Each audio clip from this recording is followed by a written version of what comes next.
शर्जील मेमन इस वक्त तकरीब से खिताब कर रहे हैं। University administration of ISRA university, distinguished guest, students जो कि हमारे मुस्तकबिल के हीरोज़ हैं, मीडिया के दोस्तों, अस्सलाम वालेकुम। आज नहायत ही खुशी हुई कि अपने आबाई शहर हैदराबाद में ISRA यूनिवर्सिटी की जानिब से जो एक प्रोग्राम रखा गया है वर्ल्ड सस्टेनेबल ट्रांसपोर्ट डे के हवाले से।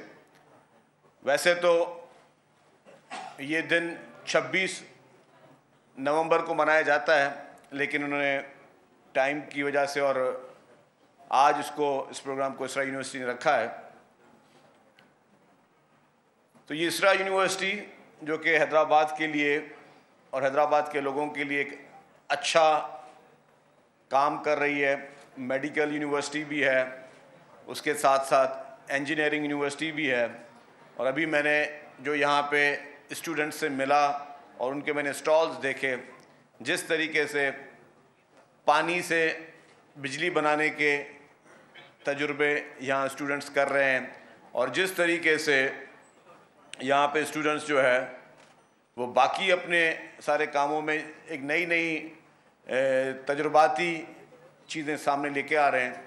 ये पाकिस्तान की सबसे बड़ी और अहम ज़रूरत है कि हम अपने यूथ को, हम अपने नौजवानों को इनकरेज करें, उनके आइडियाज़ को इनकरेज करें, उनकी इन कोशिशों को इनकरेज करें और ना सिर्फ इनकरेज करें, उनको हुकूमती सतह पर भी और प्राइवेटली भी उनको हम स्पॉन्सर करें। उनके इन आइडियाज़ को, उनके इन प्रोजेक्ट्स को हम जो है वो स्पॉन्सर करें, क्योंकि हमारे मुल्क में बेशतर चैलेंजेस भी हैं। तो उन सारे चैलेंजेस के बावजूद जो कि सॉल्यूशंस हैं हमारे इन चैलेंजेस के, वो इस नौजवान नस्ल के पास हैं। पूरी दुनिया में जिस तरीके से नौजवान नस्ल नए नए इनोवेटिव आइडियाज़ लेकर उन प्रॉब्लम्स को रिजॉल्व कर रही है, इसी तरीके से यहाँ की भी नौजवान नस्ल जो है वो भी आगे आए और जिस तरीके से उन्होंने आइडियाज़ लेके आए, तो अब ये हुकूमत की और उन प्राइवेट NGOs की या प्राइवेट लोगों की वो जिम्मेदारी है कि किस तरीके से उन चीज़ों को आगे लेकर चल रहे हैं। मैंने यहाँ पे ये भी देखा कि स्ट्रीट लाइट्स के लिए इन्होंने बनाए हुए सोल्यूशंस के जी, आप स्ट्रीट लाइट पर जो है वो बग़ैर बिजली के आप वो चलाएं। ये सोलर सोल्यूशन नहीं था, ये हवा के ज़रिए आप स्ट्रीट लाइट्स चलाएं। तो ये बहुत अच्छे आइडियाज़ हैं, इनको हमें आगे लेकर चलना है। यही हमारे लिए मदद करेंगे और यही हमारे पास जो है आगे चीज़ों को लेकर जाने में मदद करेगी। सिंध वाहिद सूबा है जहाँ पे विंड कॉरिडोर है। हुकूमत सिंध विंड के ज़रिए भी एनर्जी बना रही है और पाकिस्तान में पहली हुकूमत है जो विंड के ज़रिए बड़े पैमाने पर नूरियाबाद में एनर्जी प्रोड्यूस कर रही है। इसी तरीके से सोलर के ज़रिए भी सिंध हुकूमत जो है वो एनर्जी पैदा कर रही है। जो पाकिस्तान का सबसे बड़े में बड़ा मसला बिजली का है, उसका सोल्यूशन भी हुकूमत सिंध ने ही दिया है। शहीद मोहतरमा बेनज़ीर भुट्टो साहिबा जब वज़ीर आज़म थी तो उन्होंने ये प्रोजेक्ट शुरू किया था और वो चाहती थी कि जी, उस वक्त उन्होंने कुछ कंपनी से कॉन्ट्रैक्ट भी किए थे कि जी कोयले के ज़रिए हम थर का कोयला निकालें और कोयले के ज़रिए बिजली को पैदा करें। फिर जब मोहतरमा बेनज़ीर भुट्टो साहिबा की हुकूमत चली गई और दूसरी हुकूमत आई तो उन्होंने वो प्रोजेक्ट्स को बंद कर दिया।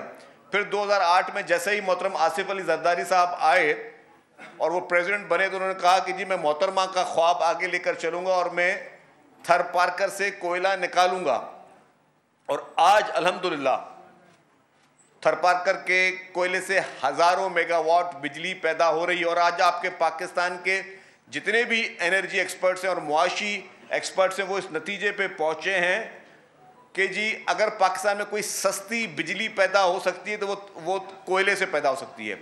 और अभी हमारे पास जितने भी बिजली पैदा हो रही है वो कोयले से ही पैदा हो रही है और उसमें हम लोग हाइडल के साथ साथ वो कोयला इंपोर्ट कर रहे हैं। अगर हमारे अपने मुल्क में कोयला मौजूद है तो हम वो कोयला इंपोर्ट क्यों कर रहे हैं? क्योंकि हम सबसे क्रिमिनल नेग्लिजेंस हुई है। जब आप इंपोर्ट करते हैं तो आपके जो ज़खायर हैं, ज़र मुबादला है, उस पर आपको जो है वो असर होते हैं। और थरपारकर के कोयले के लिए मैं बताता चलूँ कि ये जिस तरीके से एग्रेसिवली सिंध हुकूमत ने ये पूरे पाकिस्तान को तोहफा दिया है, पाकिस्तान पीपल्स पार्टी की सिंध हुकूमत ने पूरे पाकिस्तान को तोहफा दिया है कि थर का कोयला निकलता जाएगा तो हमें सस्ते से सस्ती बिजली हमें मिलेगी, और हम लोग जो इंपोर्ट कर रहे हैं कोल को, वो ज़खायर भी हमारे बचेंगे, ज़र मुबादला भी हमारा सेव होगा, और हम सस्ती बिजली लोगों को दे सकेंगे। तो यही आवाम के लिए यही इनिशिएटिव होते हैं उस तरह उनको जो आगे चल के आवाम के काम आते हैं। इसी तरीके से आज यहाँ नौजवानों के लिए जो मैंने प्रोजेक्ट्स देखे, मैं इनको एश्योरेंस दिलाता हूँ कि गवर्नमेंट के लेवल पे इनको मुकम्मल तौर पर हम स्पॉन्सर करेंगे। जो तजुर्बे ये कर रहे हैं उनको स्पॉन्सर करेंगे कि ताकि यही बैठकर हमें सोल्यूशन देते रहें और सस्ते सोल्यूशन से हम पब्लिक को रिलीफ दे सकें। ये नौजवान जो आज ये तजुर्बे कर रहे हैं, कल को ये पाकिस्तान के एक बहुत बड़े साइंटिस्ट बने, सबसे बड़े में बड़े इनको वो सहूलतें मिलें। जिस तरह आज पूरी दुनिया में एलॉन मस्क को याद किया जाता है, तो हमारे इन हैदराबाद के नौजवानों या पूरे पाकिस्तान के किसी भी यूनिवर्सिटी में जो इस तरह के बच्चे तजुर्बे कर रहे हैं, हम उनको पाकिस्तान के एलॉन मस्क बनाएं, उनको हम आगे लेकर चलें, ताकि यही हमारी उम्मीद है पाकिस्तान की।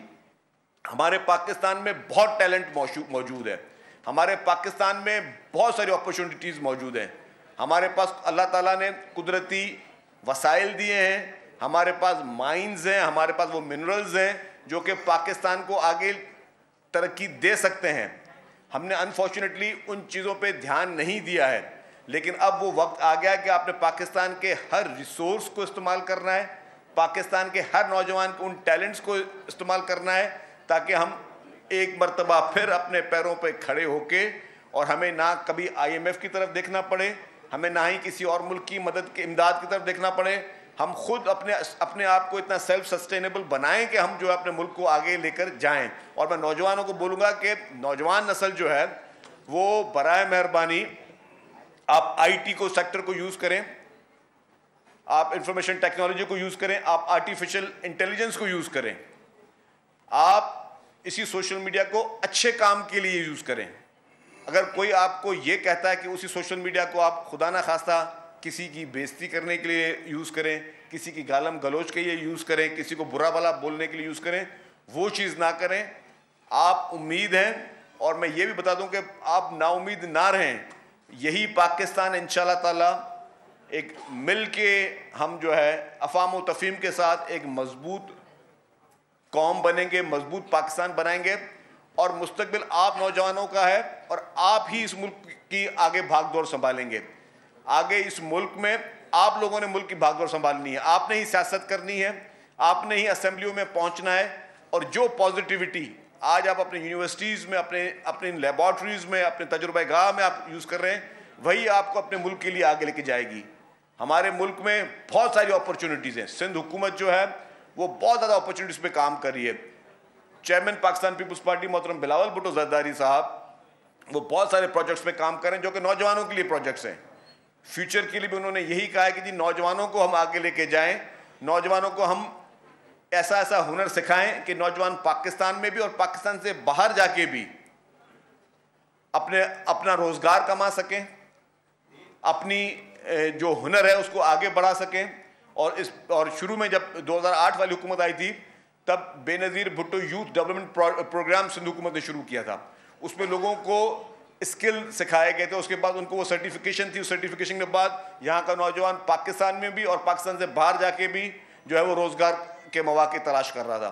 तो आज भी हुकूमत सिंध की प्रायोरिटी ये है, और कुछ चंद दिनों में मैं आपको एक और खुशखबरी देने वाला हूँ कि इंशाल्लाह ताला सिंध हुकूमत कुछ और भी इस तरह के प्रोजेक्ट्स लाएगी under the chairmanship of chairman Bilawal Bhutto Zardari साहब, जिसमें हमारी तरजीह ये होगी कि हर नौजवान, पाकिस्तान का हर नौजवान, खुसूस तौर पर सिंध हुकूमत का हर नौजवान, वो कोई ना कोई उसको कोई इज्जत के साथ उसको रोज़गार मिले, अपना कारोबार कर सके, अपनी मदद आपके तहत जो है वो चीज़ों को आगे लेके जा सके। उसके लिए हुकूमत मुकम्मल तौर पर ताउन करेगी। आज ट्रांसपोर्ट का दिन मनाया जा रहा है, तो ट्रांसपोर्ट के हवाले से मैं बताऊं कि पाकिस्तान पीपल्स पार्टी की हुकूमत सिंध ने ट्रांसपोर्ट सेक्टर में बहुत ज़्यादा काम किया हुआ है। इस वक्त हमारी पीपल्स बस सर्विस कराची में, हैदराबाद में, सक्खर में, मीरपुर खास में, लाड़कानों में चल रही है, शहीद बेनज़ीराबाद में भी चल रही है। जिस इसरा यूनिवर्सिटी में हम खड़े हैं, यहीं से हमारे स्टॉप शुरू हो रहा है और यहीं से स्टूडेंट्स को भी आने जाने में जो है आपको सहूलत मिलती होगी कि आप इज़्ज़त के साथ एयर कंडीशन बसेस में अपने घरों से यूनिवर्सिटी का सफ़र कर रहे होंगे। जो पेशेंट्स हैं, पेशेंट्स को भी जो है वो यही बस सर्विस यूज़ करके वो अपने इलाज के लिए भी आ सकते हैं और बहुत कम से कम किराए पे हम उसको चला रहे हैं।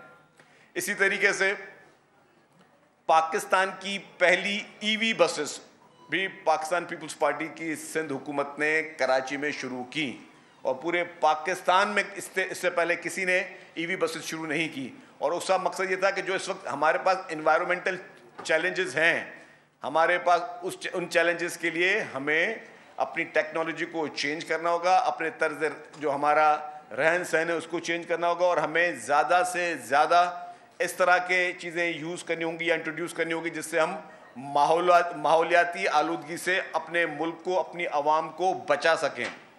उसके बाद जो पिंक बस सर्विसेज है, पिंक बस सर्विस भी पूरे पाकिस्तान में वाहिद सिंध सूबा जिसने शुरुआत की और वो सिर्फ और सिर्फ जो यहाँ पे ख़वातीन बैठी हुई हैं, ये सिर्फ ख़वातीन के लिए पिंक बस सर्विस शुरू की गई है और उसमें हमारी कोशिश ये है कि इसके नेटवर्क को और भी बढ़ाएं, बाकी शहरों में भी पिंक बस सर्विस के नेटवर्क को बढ़ाएं। उसके अलावा कराची में येलो लाइन बीआरटी का काम शुरू हो चुका है, रेड लाइन बीआरटी का काम चल रहा है, ऑरेंज लाइन बीआरटी का काम हम मुकम्मल कर चुके हैं और अब मैं हैदराबाद में बैठा हूं तो मुझे एक प्रपोजल हैदराबाद में बीआरटी के लिए भी आया है। तो मैं इंशाअल्लाह ताला मेरी कोशिश होगी कि हुकूमत सिंध उस प्रोजेक्ट को आगे लेके जाए और हैदराबाद शहर को भी बीआरटी दी जाए ताकि हैदराबाद के अवाम वो भी बीआरटी से जो है वो अपना फ़ायदा ले सकें। इसी तरीके से का जो महकमा है उसमें हमने बहुत सारी फेयर कलेक्शन का सिस्टम शुरू किया। कल ही मैंने कराची में एक इफ्तिताह किया जिससे हम जो है बसेस के अंदर भी आपको सेंस ऑफ सिक्योरिटी दे रहे हैं। तो एक तो हमने एयर कंडीशन बसेस भी दे रहे हैं, लेकिन बसेस के अंदर भी कोई आपसे कोई बदतमीजी ना करे, कोई गलत कोई चीज़ ना हो, कोई चीज़ चोरी ना हो जाए, उस हिसाब से भी कल हमने जो है वो शुरू किया है कि जी अब बसेस के अंदर भी एक एक चीज़ मॉनिटर हो रही है, कौन पैसेंजर वहाँ पे बस में सफ़र कर रहा है और ड्राइवर का रवैया क्या है, कंडक्टर का रवैया क्या है। तो ये भी हमने इसका एक state of the art command and control centre वो भी मुतारफ़ करा है। तो ट्रांसपोर्ट सेक्टर में मज़ीद भी अभी तब्दीली आने वाली है इंशाअल्लाह ताला। हम उसमें हमारी कोशिश है कि डबल डेकर बसेस भी हमारे सूबे में शुरू करें और चेयरमैन बिलावल भुट्टो ज़रदारी साहब और प्रेसिडेंट आसिफ अली ज़रदारी साहब की खुसूसी हिदायत है कि जिस तरीके से पीपल्स बस सर्विस बाकी शहरों में चल रही है, सिंध के हर शहर में चले। तो इंशाअल्लाह ताला हमारी कोशिश यह है कि सिंध के हर शहर में हम पीपल्स बस सर्विस शुरू करें। नौजवानों के लिए इंशाअल्लाह ताला वो हमारा एक प्रोजेक्ट है, वो अनकरीब ही वो भी शायद शुरू हो जाएगा और वो है कि हम उनको रोज़गार के लिए ईवी टैक्सीज़ जो हैं वो भी शुरुआत करने जा रहे हैं और वो ईवी टैक्सीज़ जो है उससे नौजवानों को हमारी एक मॉडल पे हम काम कर रहे हैं कि कम कीमत में और सब्सिडाइज कीमत में और इंस्टॉलमेंट पे हम उनको ईवी टैक्सीज़ दें कि वो भी अपने इज़्ज़त का रोज़गार जो है रोज़गार वो कमा सकें और वो रोज़गार के मौके से उनकी बेरोज़गारी भी ख़त्म हो सके। तो हर सेक्टर में हुकूमत ने काम करना होगा। हमारे पास अनफॉर्चुनेटली होता ही है कि हम सिर्फ 3-4 सेक्टर्स को फोकस करते हैं। ये मैं पूरे पाकिस्तान का अलमिया बताता हूँ आपको कि हम 3-4 सेक्टर्स को फोकस करते हैं और बाकी जगहों पे फिर हम लोग बहुत पीछे रह जाते हैं। जिस तरह मैंने कहा कि हम बहुत सारे सेक्टर्स में हम एडमिट कर रहे हैं कि हम पीछे रह, हमें हर सेक्टर को फोकस करना होगा।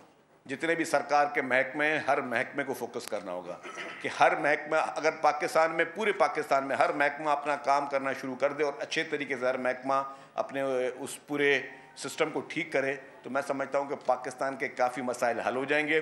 मैं ज़्यादा आप लोगों का वक्त नहीं लूँगा, लेकिन एक बात ज़रूर कहूँगा कि हमारी नौजवान नस्ल मायूस ना हो। हमारी नौजवान नस्ल जो है उनके लिए आइंदा दिन इंशाअल्लाह ताला अच्छे होंगे और इंशाअल्लाह ताला हमारी ये कोशिश होगी कि हमारी नौजवान नस्ल जो है उसको अच्छा रोज़गार मिले, बेरोज़गारी से उनकी जान छूटे और ख़ास तौर पे मैं कहूँगा कि जितने भी हमारी फैसिलिटीज़ हैं, जैसे हम इसरा यूनिवर्सिटी में बैठे हैं तो मेडिकल फैसिलिटीज़ मेरी कोशिश होगी कि हैदराबाद के लोगों के लिए और मैं ये फेडरल गवर्नमेंट से भी बात करूँगा, सिंध गवर्नमेंट भी की तरफ से ही, कि अगर आज आपके पास स्टूडेंट्स की इनरोलमेंट कम है तो हम उन स्टूडेंट्स की इनरोलमेंट को PMDC से बाकी करके उनको डबल तादाद में करें, ताकि ज़्यादा स्टूडेंट्स जो हैं वो यहाँ पे आके फ़ायदा ले सकें, ज़्यादा जो है लोगों को ये मौके मिल सकें। तो यही चंद चीज़ें थी और मैं समझता हूँ कि आप सब हम सब की उम्मीद हैं और अल्लाह ताला आपको अपने हिफ्ज़-ओ-मान रखे, कामयाब करे। आप लोगों का बहुत बहुत शुक्रिया।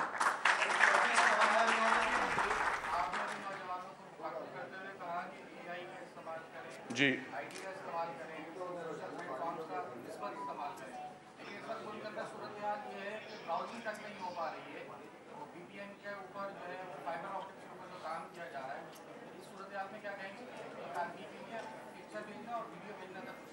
देखिए जी, आपका जो सवाल VPN का है, मैं आपको एक चीज़ बताता चलूं कि इसका कसूरवार कौन है। ठीक है, मैं ये कहता हूं कि ये नौजवानों को हमें ज़्यादा से ज़्यादा फैसिलिटीज़ देनी चाहिए। नौजवानों के लिए VPN, इंटरनेट की सर्विस, 5G, कल को और से बेहतर टेक्नोलॉजीज उनको मिलनी चाहिए। लेकिन इसका कसूरवार कौन है? हर चीज़ का अच्छा इस्तेमाल और बुरा इस्तेमाल जो है वो इस चीज़ के तयन करता है। अनफॉर्चुनेटली एक शख्स जिसने उस नौजवान नस्ल को, जिसको हमें टेक्नोलॉजी देनी चाहिए, जिसको हमें तालीमात देनी चाहिए, जिसको हमें अच्छी रिसर्च देनी चाहिए, जिसको हमने AI देना चाहिए, हमने उनको वो देने के बजाय हमने उनको बताया कि जी सोशल मीडिया पे ट्रोलिंग किस तरह की जाती है, हमने उनको ये बताया कि गालम गलोच किस तरह दी जाती है, हमने उनको ये बोला कि जी गलत तरीके से लोगों को मलाइन किस तरह किया जाता है, हमने उनको ये बताया कि गलत तरीके से लोगों को गलत कल्चर किस तरह मुतराद कराया जाता है। उससे मैं आज भी कहता हूं, हम लोग चाहते हैं कि जी VPN मिले। पीपुल्स पार्टी का भी स्टांस ये है कि VPN की सर्विस भी हो, सब चीज़ें हो, लेकिन उसका जो गलत इस्तेमाल जो लोग करवा रहे हैं, अनफॉर्चुनेटली वो नौजवानों पर जुल्म कर रहे हैं। अगर मैं आज बच्चे को कलम की जगह पे क्लैशनकोफ दूंगा तो मैं उस नौजवान के साथ जुल्म कर रहा हूं। तो यही हुआ है कि अनफॉर्चुनेटली कुछ लोगों ने, वो बीमार जहन लोगों ने अपने मुफाद के लिए लोगों को वो गलत चीज़ हाथ में दे दी है। हमारे अभी भी कोशिश ये होगी कि वो चीज़ें लोगों के लिए बहाल हों, बच्चों के लिए बहाल हों। और बच्चों से मेरी गुजारिश होगी कि आपने फोकस करना है अपनी पढ़ाई में, अपनी तालीमात में, अपनी इंटरटेनमेंट पे आप करें फोकस। सिर्फ पढ़ाई तालीम में आप अपनी इंटरटेनमेंट पे भी आप फोकस कर सकते हैं, लेकिन उसको किसी गलत इस्तेमाल पे ना इस्तेमाल करें। आप गलत चीज़ में इस्तेमाल ना करें, किसी की ट्रोलिंग करने में इस्तेमाल ना करें, किसी को गालम गलौज देने पे इस्तेमाल ना करें, फेक न्यूज़ पे इस्तेमाल ना करें, फेक किस्म का प्रोपेगेंडा अपने मुल्क के खिलाफ प्रोपेगेंडा के लिए इस्तेमाल ना करें, मुल्क के इदारों के खिलाफ प्रोपेगेंडा के लिए इस्तेमाल ना करें।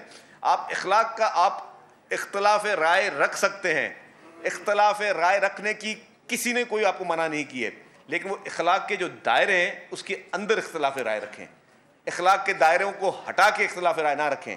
इख्तलाफ अगर मुझे किसी चीज़ से है, अगर मुझे कोई प्रोटेस्ट करना है तो प्रोटेस्ट का मकसद ये कतई नहीं है कि मैं कोई एम्बुलेंस जला के प्रोटेस्ट करूं। प्रोटेस्ट करने का मकसद कतई नहीं है कि मैं रेडियो पाकिस्तान पेशावर की बिल्डिंग जला के प्रोटेस्ट करूं। प्रोटेस्ट करने का मकसद कतई नहीं है कि मैं PTV पे हमला करके प्रोटेस्ट करूं। प्रोटेस्ट करने का मकसद कतई नहीं है कि मैं पार्लियामेंट पे हमला करके प्रोटेस्ट करूं। प्रोटेस्ट करने का मकसद कतई नहीं, आज हम ट्रांसपोर्ट डे मना रहे हैं ना, कि कराची में हम शारा फैसल पे बसें जला के हम प्रोटेस्ट करें। प्रोटेस्ट करने का मकसद है कि आप इखलाक के दायरे में रह के अपना प्रोटेस्ट करें, इखलाक के दायरे में आप आएँ, अपने मुजाहरा करें, आपको हम हर तरीके से सहूलत फराम करें। ये मकसद नहीं है कि आप आके न्यूसेंस पैदा करें, लोगों के घरों में घुसें। कायद-ए-आज़म मोहम्मद अली जिन्ना जो इस पाकिस्तान का फाउंडर है, उसके घर में घुस के आप जो वो आग लगाएं, ये प्रोटेस्ट का तरीका नहीं है। तो ये चीज़ों की को सही सिमत में लेके जाना वो लीडरशिप का, जो कौमी लीडर्स हैं उनकी जिम्मेदारी है कि अपने लोगों को आप किस चीज़ के लिए कायल कर रहे हैं, उनको क्या सिखा रहे हैं। क्योंकि मैं एक चीज़ बता दूं, आज अगर आपने इनको ये वायलेंस सिखाया, अगर आपने आज नौजवान नस्ल को वायलेंस सिखाया, तो आज आप शायद खुश फहमी में हो कि चलो यार आज नौजवान नस्ल आपको सपोर्ट, नौजवान नस्ल का एक सेक्टर आपको सपोर्ट कर रहा है। कल को खुदा ना खास्ता अगर वही नौजवान नस्ल का सेक्टर आपके खिलाफ हुआ, तो वो वही बंदूक जो आपने उनके हाथ में दी है, वही बदतमीजी जो आपने उनको सिखाई है, कल को खुदा ना खास्ता वो आपके खिलाफ भी इस्तेमाल हो सकती है। तो खुदारा आप ऐसी तालीमात दें, ऐसे सबक दें, ऐसा मैसेज दें, ऐसी मिसालें कायम करें कि हर चीज़ हो और वो इखलाक के उस दायरे के अंदर मौजूद रह के हो। जी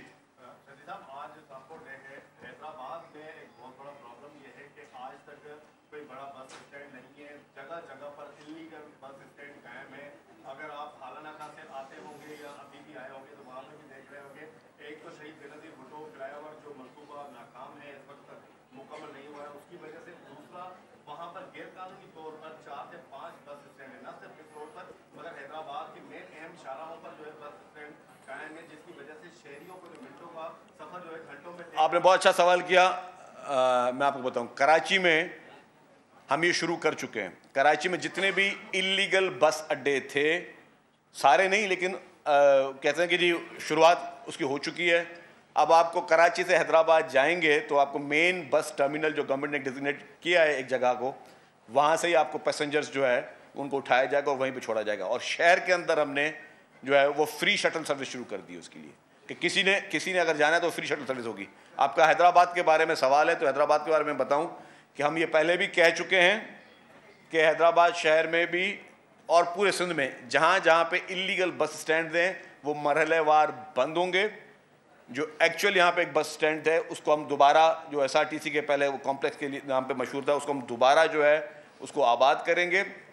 सेकेंडली, ट्रांसपोर्ट की ज़मीनों पर कब्जे जो हैं वो भी हमने ख़त्म करवाने शुरू कर दिए हैं। आपके हैदराबाद में भी ट्रांसपोर्ट की ज़मीन के जो ट्रांसपोर्ट की ज़मीन उसके अंदर अनफॉर्चुनेटली सरकार ही कुछ महकमे जिनके कब्जे हैं वो उनको भी हम नोटिस भेज चुके हैं कि उनसे भी हम खाली करवाएंगे। लशीफाबाद के अंदर जो ट्रांसपोर्ट का इशू है, वहाँ के लोगों का कहना है कि हमें भी इस तरह की गाड़ियाँ दी जाए, तो वो इसके अलावा सिंध के किस किस इलाके में आप जो है ना ये जदीद। भाई मेरे हैदराबाद में अभी हमने लिमिटेड बसेस चलाई हैं।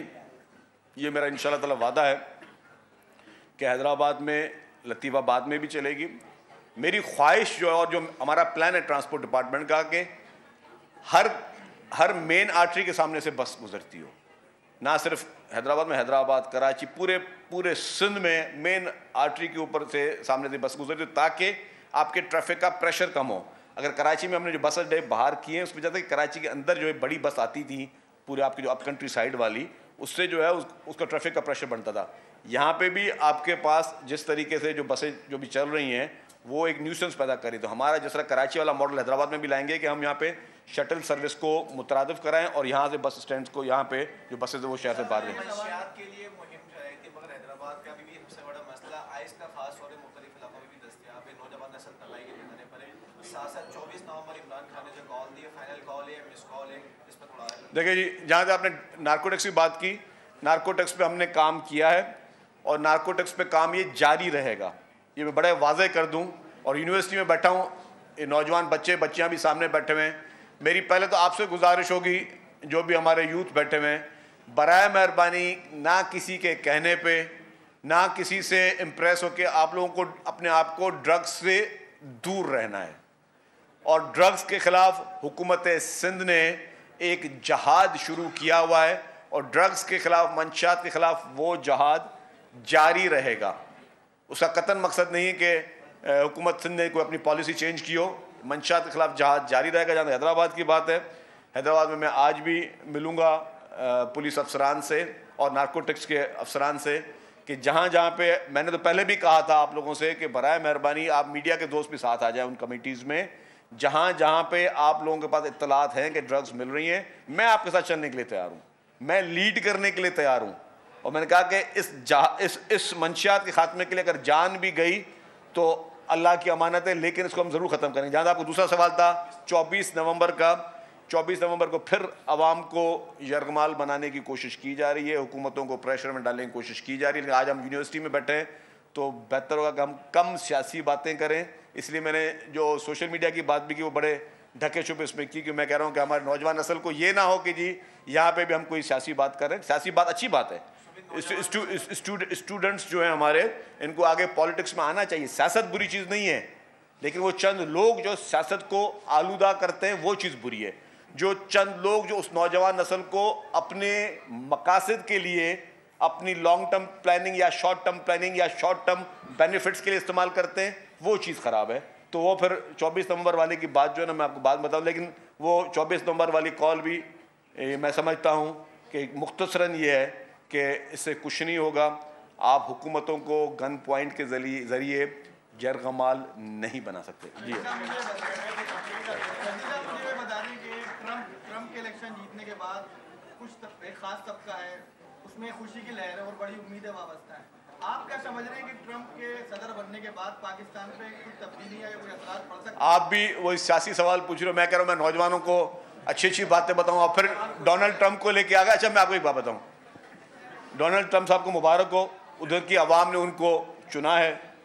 दूसरी बात यह कि जो हमारे दोस्त खुशफहमी में मुब्तला हैं कि वो बनाई इसीलिए कि किसी को छुड़वाने के लिए, तो ऐसा कतन नहीं होने वाला है। उनके लिए प्रायोरिटी उनका मुल्क है, उनके अपने मसाइल हैं। उनके लिए प्रायोरिटी ये नहीं है कि जी पाकिस्तान में किसी सियासी शख्स को जो है वो आज़ाद करवाना हो।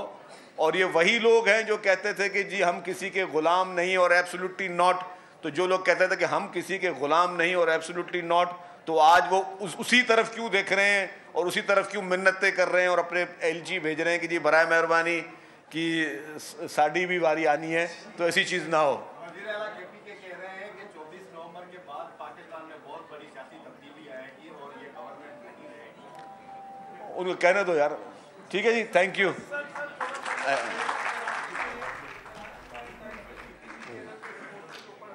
जी हमने उसकी मजम्मत की है और इंशाल्लाह ताला जो इन लोगों ने हमला किया वो गिरफ्तार होंगे, जो 92 के चैनल के कैमरे पर। थैंक यू जी, अल्लाह हाफिज। सीनियर वजीर सिंध शर्जील राम मेमन का तकरीब से खिताब, कहा कि ट्रम्प की कामयाबी पर कुछ लोग खुशफहमी का शिकार हैं तो वो खुशफहमी अपनी दूर कर ले। साथ साथ कहा कि तलबा हमारे मुस्तकबिल के हीरो हैं। सब्सक्राइब करें और बेल दबाएं ताकि कोई खबर रह न जाए।